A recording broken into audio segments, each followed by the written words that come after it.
Good morning. You're watching the Breakfast News on Rajya Sabha television, the perfect show to kickstart your day, bringing you the top national, international, sports and business news. I'm Aishwarya Kapoor and here are this morning's headlines.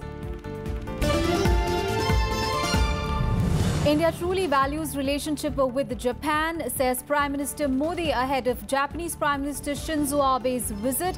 Leaders to hold a 12th India-Japan annual summit.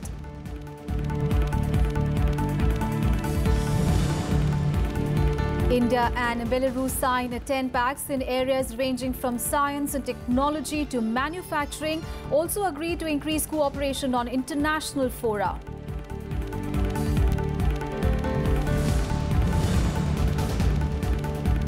Release of additional installment of a 1% DNN's allowance to central government employees and DNN's relief to pensioners approved. Hike effective from 1st of July.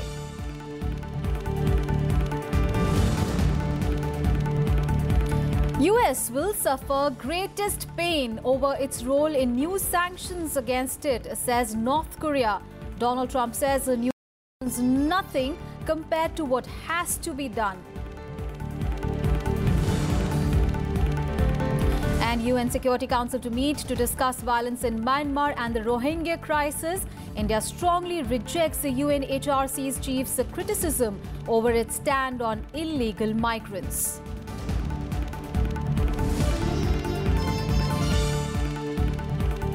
Top story of the day, Japan's Prime Minister Shinzo Abe will begin his two-day India visit as he arrives in Ahmedabad later in the day today. And Prime Minister Narendra Modi, along with Shinzo Abe, will take part in the 12th India-Japan annual summit. While the summit meeting will take place on Thursday, Shinzo Abe and Prime Minister Modi will hold a roadshow today, all the way from Ahmedabad airport to Sabarmati Ashram. Now, the move is directed towards a showing bonhomie between the two leaders. On 14th of September, Shinzo Abe and Prime Minister Modi will attend the groundbreaking ceremony for the ambitious Mumbai-Ahmedabad high-speed rail project, commonly referred to as the Bullet train project. On Thursday, PM Modi and his Japanese counterpart will set the future course of the strategic and global partnership between the two countries. Now, discussions on regional issues like South China Sea, Pakistan, North Korea and China will figure prominently. This is the 4th annual summit between PM Modi and Shinzo Abe, 10th meeting between the two leaders. Now, ahead of the meet, Prime Minister Modi in a series of tweets said that India truly values its relationship with Japan and looks forward to further boosting bilateral ties. Our shared values of openness, democracy and respect for the rule of law and a high degree of convergence in the political, economic and strategic interests provide an enduring basis for a strong partnership between India and Japan.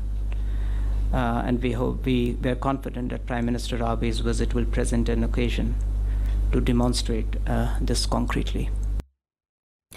On to some other news now. With a view to give a boost to expand influence in the Eurasian region, India signed 10 agreements with Belarus, ranging from cooperation in science and technology to manufacturing. Both the nations want to move towards India-Eurasian economic cooperation, while Belarus is interested in a free trade agreement with India via Eurasian Economic Union. RSTV's correspondent Akhilesh Suman reports that India is considering the proposal seriously. Belarusian President Alexander Lukashenko is on a two-day visit to India. On Tuesday, he engaged with Prime Minister Modi for a summit-level meeting in Delhi. After the meeting, 10 agreements were signed between the two countries. Belarus offered India its services in connecting with both Eurasian and European Union. The agreements included cooperation in youth and sports, skill development, science and technology, oil and gas, building construction, potash production, as well as oil engines, among others.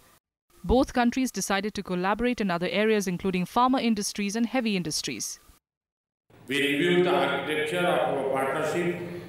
We considered ideas and initiatives for further expanding it. We decided to enhance our interaction in all aspects of our cooperation. I found in President Lukashenko matching enthusiasm and desire to scale up our partnership for the benefit of our people. С востока, с юга на север в этом месте создать научно-технологический индустриальный парк, где будут созданы самые выгодные условия для инвестирования. The Belarusian president is visiting India on 25 years of diplomatic relations between both the countries. A commemorative stamp was released on the occasion. Defence manufacturing is an area of cooperation between the two countries, and New Delhi sought joint manufacturing in India as part of the Make in India program. Belarus, while agreeing on the proposal, also invited India to join as a free trade partner with the Eurasian zone. We will also encourage joint development and manufacturing in defence sector under the Make in India program. Last year, Indian companies made a positive beginning with 3 joint ventures in pharmaceuticals. Possibility for partnership also exists in manufacturing of tires, agro-industrial machinery and mining equipment. По международной повестке дня у нас нет практически никаких расхождений. Мы договорились укреплять сотрудничество в рамках национальных организаций, активно взаимодействовать в поиске эффективных и отвечающих интересам всех государств решений глобальных и региональных проблем современности. Earlier on Tuesday, Lukashenko was accorded a ceremonial welcome at Rashtrapati Bhavan. He then met President Ramnath Kovind and Vice President Venkaiah Naidu, who apprised him of great trade opportunities in India and also the scope of people-to-people relations. Belarus is situated at the junction of Eurasia and European Union. It also has very good manufacturing technology, even for the heavy industries. The relationship is growing and is good for India. Akhilesh Suman for Rajya Television with camera person Manoj in Delhi. Moving on in the bulletin now, Nepal's envoy to India, Deep Kumar Upadhyay, has called for India Nepal's integral friend. Now, interacting with the media persons in the Foreign Correspondent Club in the national capital, Upadhyay said that both the countries have to prepare a strategy to deal with disasters like floods. He also added that both the nations have to take initiatives to increase bilateral trade and commerce. He further added that Nepal's Prime Minister's visit to India has been successful. The Nepal's envoy also said that both the nations are culturally very similar, so we need to further strengthen relations. We should go for the solution. That was a mission, and we're trying to make some kind of seminar, especially in Lucknow, Patna and Kathmandu, and try to find some kind of latest technology which may help both the countries and both the peoples, especially the flood control, water for irrigation, the power generation, and the navigation to Nepal. News from Jammu and Kashmir. Home Minister Rajnath Singh concluded his 4-day visit to the state on Tuesday. Now, speaking to media persons in Jammu, Rajnath Singh said that the centre is trying to give equitable development to all the 3 regions of the state, Jammu, the Kashmir Valley and Ladakh. He said that the union government has decided to give 3,000 jobs to migrants from the Kashmir Valley, and 1,080 crore rupees have been sanctioned to the state under this head. He also announced that compensation for families who lost loved ones in ceasefire violations has now been increased from 1 lakh rupees to 5 lakh rupees. Referring to the increasing ceasefire violations, the Home Minister said that Pakistan is not showing interest in improving relations with India, adding that the Indian forces will create such conditions that they will be forced to stop the violations along the line of control. लगातार मैं देख रहा हूं कि 214 से हर वर्ष 400 से ज्यादा 400 बार से कहीं अधिक सीज फायर वायलेशंस ये पाकिस्तान के द्वारा किया जा रहा है, और मैं कह सकता हूं कि अंततोगत्वा इस सीज फायर वायलेशन के सिलसिले को पाकिस्तान को बंद करना होगा, क्योंकि हमारी सेना हो अथवा हमारी बॉर्डर सिक्योरिटी फोर्स के जवान वो उन्हें मुंहतोड़ जवाब दे रहे हैं और ऐसे हालात पैदा करेंगे कि उन्हें मजबूर होकर सीज फायर वायलेशन आज नहीं तो कल बंद करना ही पड़ेगा. The Supreme Court has asked the government to consider legalizing on Legislating, on a setting up of new fast-track courts to expedite criminal cases against parliamentarians and legislators. The court said that Parliament had the competence to come up with the law and create a necessary infrastructure for the setting up of such courts for speedy disposal of cases against lawmakers. The court's remarks came on a plea filed by an NGO for creating a permanent mechanism to investigate candidates whose assets have grown disproportionately during their tenure as MLAs or MPs. The Central Board of Direct Taxes, or the CBDT, on Monday had told the Apex Court that there has been a substantial hike in the assets of 7 Lok Sabha MPs and 98 MLAs across the country, and discrepancies have been found. The court said that it had pursued the names of these politicians and will examine the issue.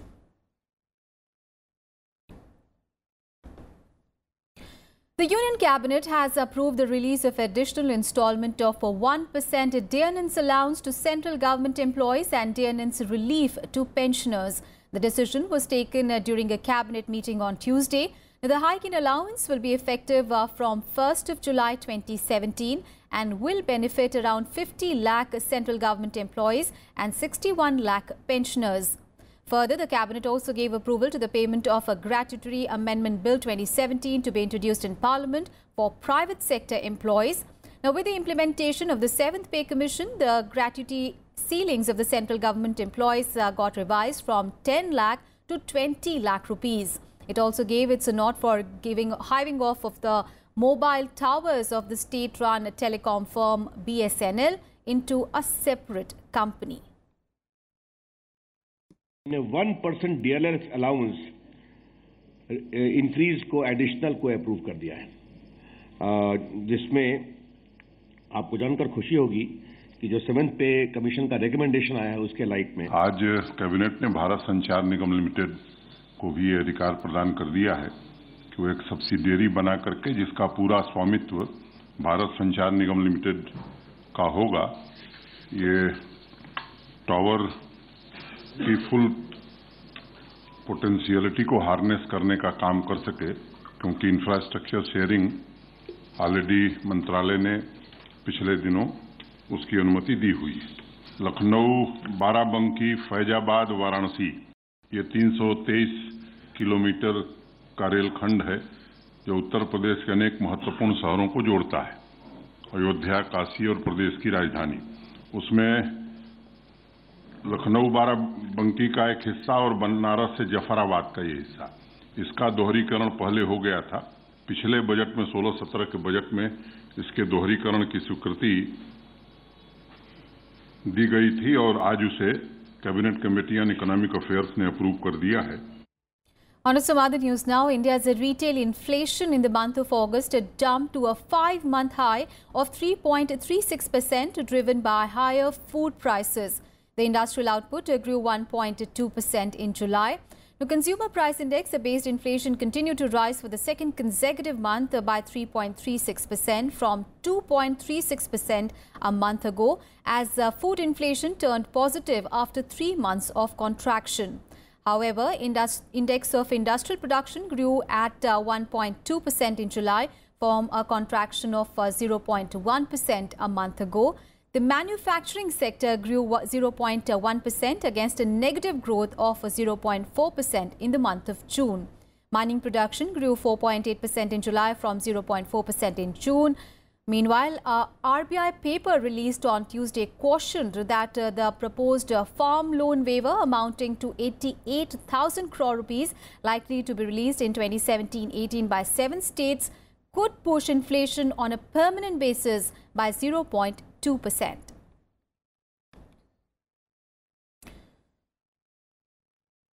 And now an update on the Ryan School murder, and Union Ministers Maneka Gandhi and Prakash Javadekar will hold a high-level meet today to set strict guidelines for schools across the country. Meanwhile, the Apex Court has agreed to hear a plea seeking implementations of the existing guidelines to ensure the safety and well-being of children in schools across the country. A day after Ryan International Group's founding chairman Augustine Pinto and his wife approached the Bombay High Court seeking anticipatory bail, The High Court on Tuesday granted them interim protection from arrest till Wednesday. This in connection with the murder of 7-year-old Pradyumna Thakur in the school's premises in Gurugram. माननीय उच्च न्यायालय से ये कहा है कि जब सर्वोत्तम न्यायालय ने मुख्य चीफ जस्टिस चंद्रचूड़ और जस्टिस खानविलकर जब इस मैटर की सुनवाई कर रहे हैं, ये इस मैटर में ये कोर्ट कोई भी ऑर्डर ना पास करे जब तक कि सुप्रीम कोर्ट ये मैटर सुनवाई कर रहा है, ये हम कहा और हमने बेल एप्लीकेशन का विरोध किया। राज्य सरकार ने ये कहा कि बम्बई की सिमिलर केस में ट्रांजिट बेल के अंदर सुप्रीम कोर्ट ने बेल नामंजूर की थी और ये जो उनका युक्तिवाद था ये माननीय न्यायालय ने स्वीकारा नहीं। उन्होंने कहा कि नहीं, हम कल तक की इनको ये देते हैं, छुटकारा देते हैं। In order to ensure the safety of students in educational institutions, Union Ministers Menaka Gandhi and Prakash Javadekar will hold a high-level meeting on Wednesday to develop a set of guidelines and protocols for schools. Officials of the Ministries of Women and Child Development and Human Resource Development, as well as representatives of the National Commission of Protection of Child Rights, CBSE, NCERT, Kendriya Vidyalaya Sangathan are expected to participate in the meet. Amid the ongoing investigation, the Apex Court has to hear on September 15th a plea filed by 2 women lawyers seeking implementation of existing guidelines to ensure the safety and well-being of children in schools across the country. Bureau Report, Rajya Sabha TV. And now an update on the situation in Darjeeling. West Bengal Chief Minister Mamata Banerjee has urged the Gorkha land agitators to call off their indefinite shutdown in Darjeeling Hills to restore normalcy in the region. Now, this comes after the Chief Minister held a second round of a dialogue with the Hill parties at the mini secretariat in Siliguri. The Chief Minister also described the meeting as positive and constructive. Banerjee further added that the government wants a permanent solution to the situation, so the next round of a dialogue would be held on 16th of October. She also said that a high-level inquiry will be carried out into the alleged police firing in Darjeeling. Meanwhile, Gorkhaland Jan Mukti Morcha Chief Bimal Gurung has rejected the appeal to withdraw the agitation. The indefinite shutdown has been called by the Hill parties, including the GJM, demanding a separate state of Gorkhaland.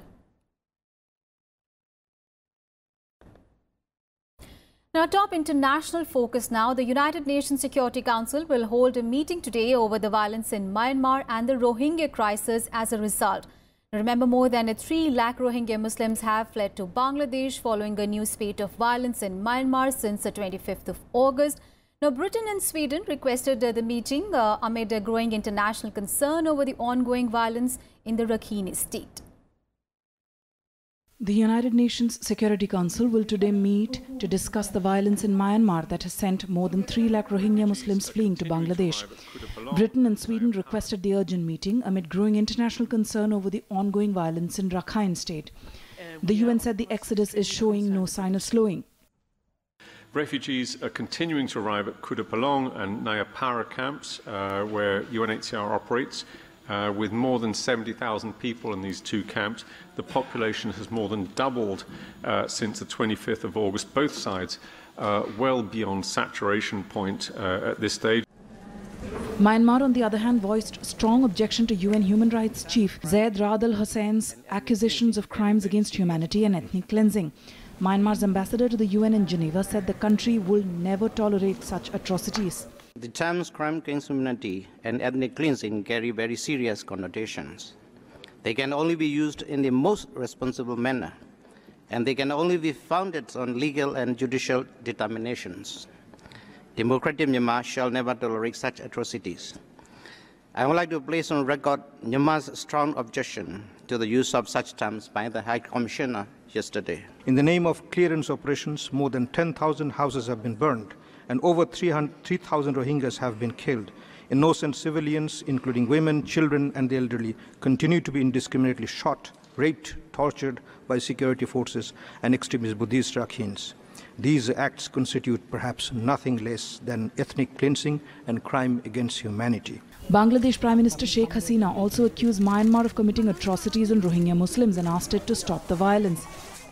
Also, I condemn those who are responsible for that. As you know that the Myanmar army was under attack, border police was under attack, and about 135 people died. So those people who attack the army and the border guard, actually they instigate this situation. Bangladesh had said that the new influx of Rohingya refugees is an unbearable additional burden on the country, which has been hosting around 4 lakh Myanmar nationals who had to leave their country in the past due to violence and repeated military operations. Bureau Report, Rajya Sabha TV.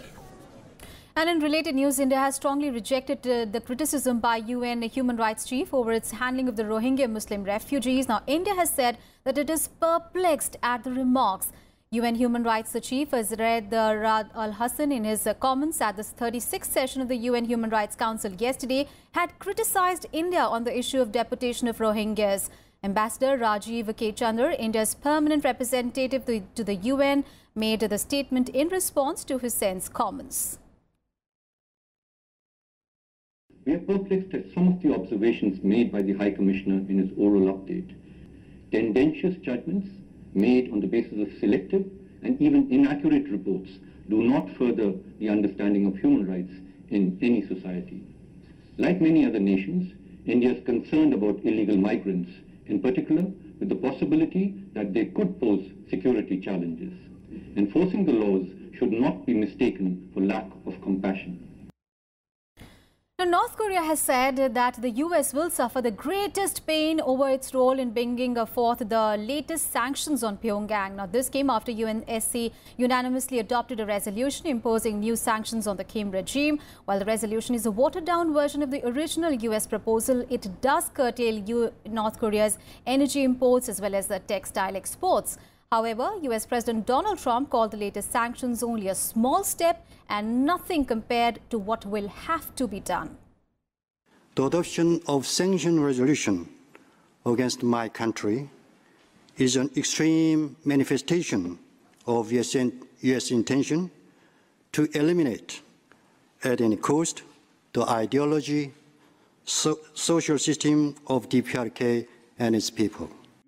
Labeling the US-drafted sanctions imposed by the United Nations as unlawful, North Korea has accused Washington of opting for political, economic and military confrontation. The latest sanctions curtail Pyongyang's energy imports and textile exports, but fall short of a full oil embargo. The sanctions were approved after North Korea's 6th and the largest nuclear test earlier this month.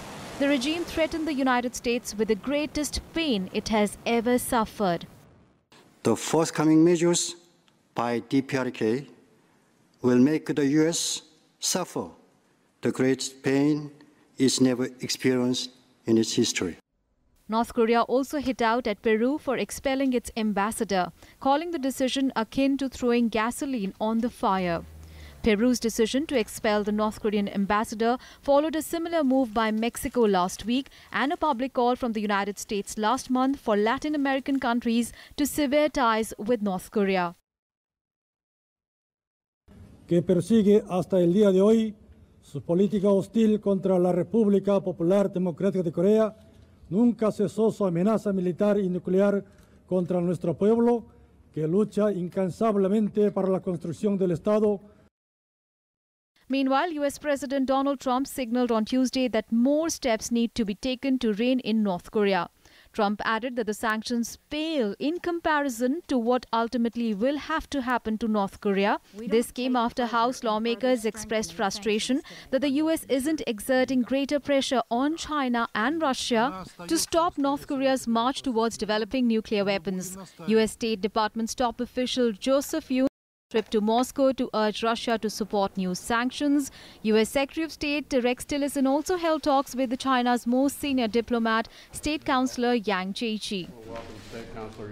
The UN Security Council resolution, frankly, sent a very clear and unambiguous message to the regime that the international community is tired, is no longer willing to put up with the provocative behavior from this regime, and the international community is now prepared to take action. It is noteworthy that the latest UN resolution was only passed unanimously after North Korea's allies Russia and China agreed to softer sanctions than those proposed by the United States. The pace of North Korea's missile testing has increased dramatically. This year alone, it has conducted 16 missile tests, including 2 intercontinental ballistic missiles, which could reach the United States. Bureau Report, Rajya Sabha TV. And Hurricane Irma has left a massive trail of death and destruction in its aftermath. Most parts of Florida remain flooded with no power supply, even as some of the residents began returning to their homes by the powerful storm.